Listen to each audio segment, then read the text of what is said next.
Hi guys, so earlier this week there was a post on Facebook that I saw that it was Rugrats' birthday. Yay! The birth of the show, which is August 11th, 1991. Just saying, because, you know, the knowledge is there.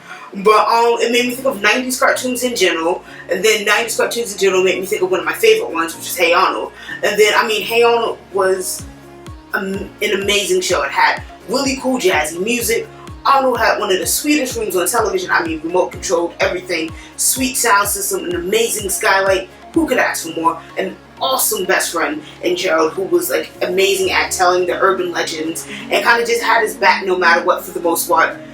And also, what was I gonna say? They're also very relatable to life and things in general. So like a lot of real stuff happened in Hey Arnold. Like one of the things that I remember that I didn't really pay attention to then, but pay attention to more now, is that he's an orphan.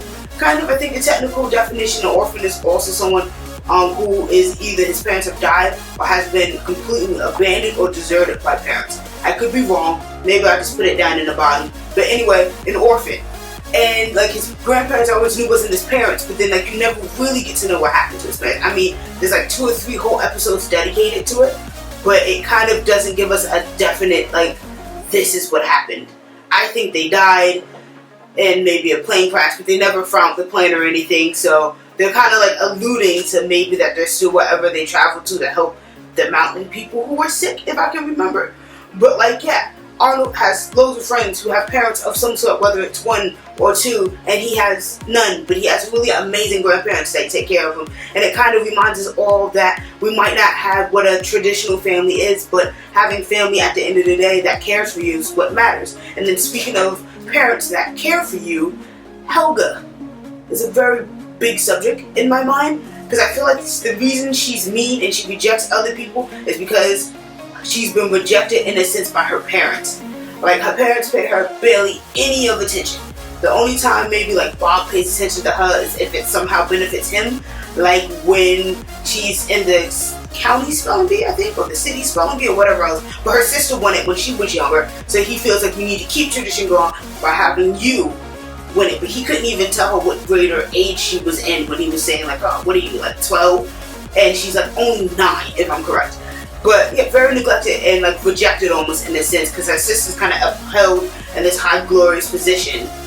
Yes, they barely remember to give her lunch or lunch money or anything like that. So I feel like she's mean towards others because it's the feeling of I'm going to reject you before you reject me.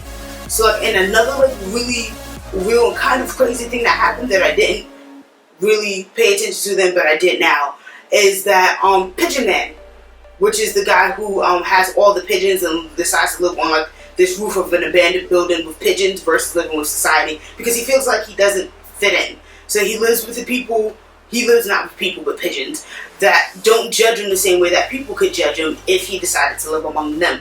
So almost in a sense of the same kind of reaction Helga has, but instead of being aggressive, he's decided to pull back completely.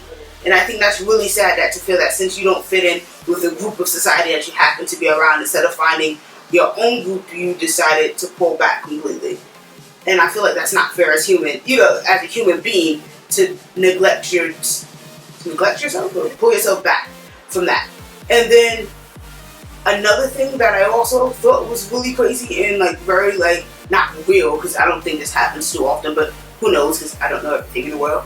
But Stoop Kid and the whole being like abandoned on the stoop, and like almost anyone who's watched Hey Arnold knows the whole Stoop Kid's afraid to leave his stoop, which actually like we tend to laugh at and we sing the thing and all that other stuff and think it's funny, but it's actually kind of a real problem if you think about it. He was abandoned on his stoop as a baby, as far as we know, have no kind of adult guidance throughout the growing of his life, but he has to have some to a degree, because he has clothes and like a chair and like, kind of like pretty cool setup. But the fact that he's afraid to leave his stoop is kind of like crazy in a sense, because then it's just like, are you scared because you've been abandoned and you're afraid that when you leave someone will come back for you? Or is it like an abandonment, like I don't really have anyone else except these people that I'm used to walking by every day, and then when I leave that, who do I have?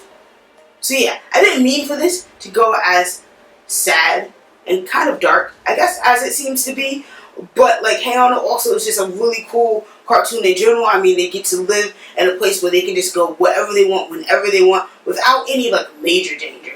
Like maybe getting beaten up by all the kids or mugged. Like, and that only happened in like 2 episodes. But they get to go and travel like off to this like island that's like off the coast of where they live. They get to go to the park whenever they want. They have Gerald's Field, which is like this little like baseball lot that they cleaned up themselves and put together and everything so they can play baseball and football and all the other stuff there too.